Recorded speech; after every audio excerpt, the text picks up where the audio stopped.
réalité, quand notre relation ne souffre d'aucune contestation avec notre Père Céleste, on dit Seigneur, j'accepte ta volonté. Parce que pourquoi? Désolé de parler de la sorte. Pourquoi on va dire Seigneur, j'accepte? Parce que ce que Dieu veut de nous, c'est notre bonheur. Et comme il cherche continuellement notre bonheur, tout ce qu'il nous donne est forcément bon pour nous. C'est pas ce qu'il a dit à Jérémie.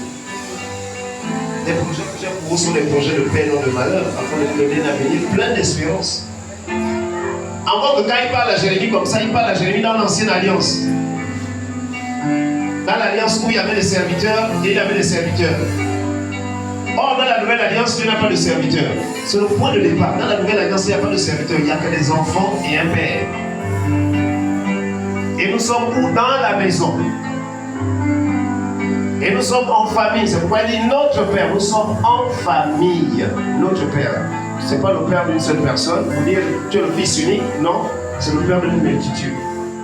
Donc j'ai mon frère ici. À Mission Jésus-Christ, j'ai mon frère à la Victoire Parfaite. J'ai mon frère un peu à gauche à Béthanie, ainsi de suite. Au Torrent. Nous sommes une famille de plusieurs frères avec un seul Père.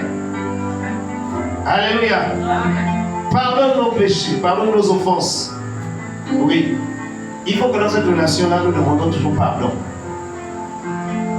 Parce que, c'est ce que je disais tout à l'heure, on doit se remettre en cause. Nos côtés, nous sommes tellement fragiles et faibles que nous amène souvent à fléchir, à faillir dans cette relation avec lui. Et donc, quand on regarde bien l'histoire du fils prodige de Luc, nous n'allons pas lire, vous allez lire à la maison, Luc chapitre 15, à partir du verset 1, 11 à 32, on parle du fils prodige.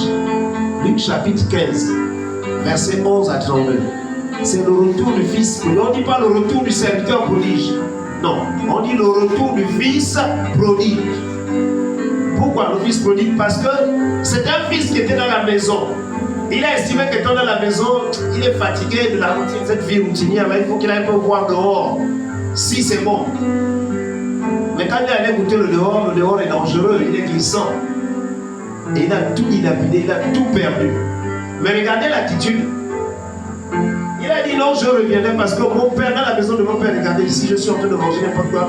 Mais dans la maison de mon père, il y a tellement de serviteurs que je peux aller adopter la position de serviteur, même d'esclave. Je sais qu'en tant qu'esclave, là-bas, il va me recevoir, il va me donner une partie où je pourrais me retrouver. Mais quand il arrive, il est étonné. Il arrive, lisons l'histoire. Quand il arrive, il revient. Le père l'accueille à bras ouverts, pour dire mon fils était perdu. Il n'a dit même pas tu es dorénavant. Hé toi, comme tu as failli là, toi là, ne mets plus pied dans ma maison. Regardez un peu l'attitude. Dieu ne chasse pas le fils. Le père ici ne chasse pas son fils. Il l'accueille avec joie.